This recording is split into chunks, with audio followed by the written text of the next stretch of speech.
it feels in some respect that what they told you to be afraid of was better than what we told you to be afraid of.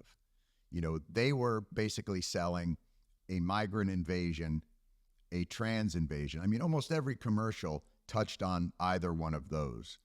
And it seemed as though from the left, it was, we are selling you that democracy is going to be over. And it seems like the people went, I'm more afraid of the migrants than I am of our system being eradicated. Does that feel accurate?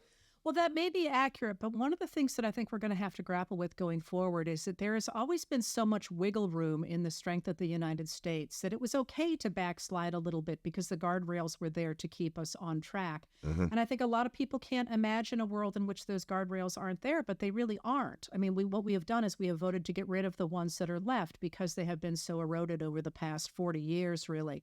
So I think what would those guardrails be, Heather, if I could? Well, I'll get there, but I do want to speak to what you just said about the things to fear. I think that's really important, that the right wing emphasized things that ordinary Americans had to fear that were not real. And they erased the things, and they erased the things that are real. I mean, objectively, our economy is fabulous. It's one of the best economies, or the best economy we've had since the 1960s. Real wages for 80% of Americans have gone up. Income for the top 20% has gone down in that period. Those are generally things that most voters would like, but they don't know that. They think the economy is terrible. It's a failing economy, and that Trump is going to come in with his tariffs and save that. And every economist will say that's exactly backward. So I think you have to grapple with the fact that people have been put into a position of something that political theorists, especially coming out of Russia, called political technology, which is that you can get people to vote away their democracy or to vote for the people that they are told to vote for, so long as you create a false world for them to believe in. And I think that that's really what we have seen right here. Right. Let me ask you about that, because that's fascinating to me, because I do think they created an emotional reality. But there is a hint of it in there, and that's this.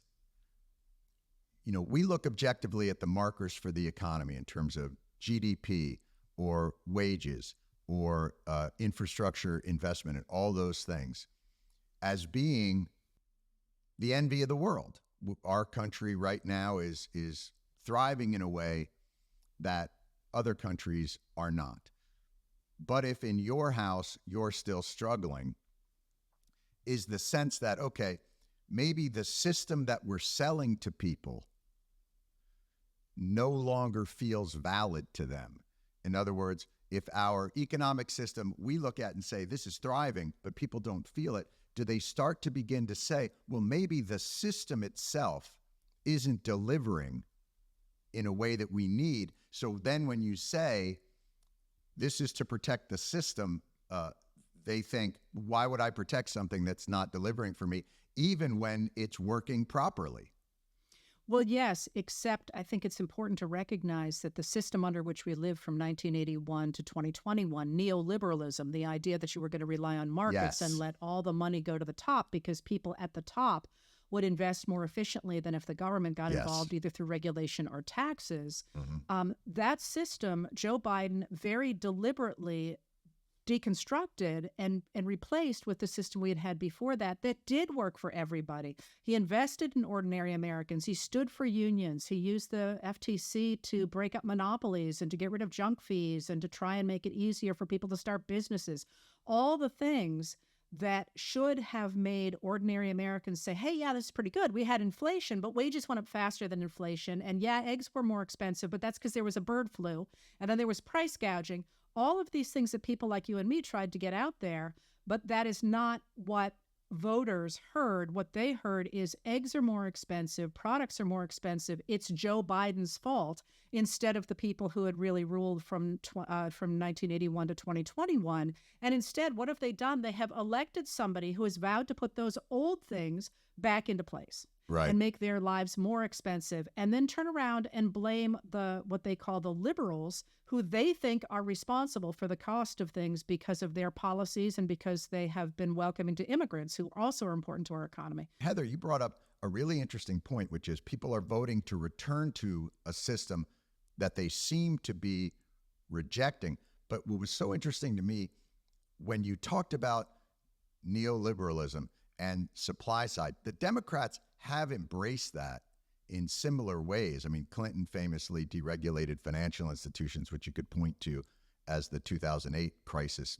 genesis. I don't know what you just described to me about the economic policies of the Biden administration is the first time I heard it framed that way. Which is just killing me, because while what you're saying is exactly true, after the Reagan Revolution, the Democrats made a decision that they were going to try and go after the Reagan voters. Mm-hmm. And so, yes, they did purge from their ranks all of the people who were arguing to go back to the sort of liberal consensus of the period after World War II. But Biden has been, every day he's been out there saying, this is exactly what I'm doing and why I'm doing it. And, literally, he's even comparing some of his policies to those of FDR.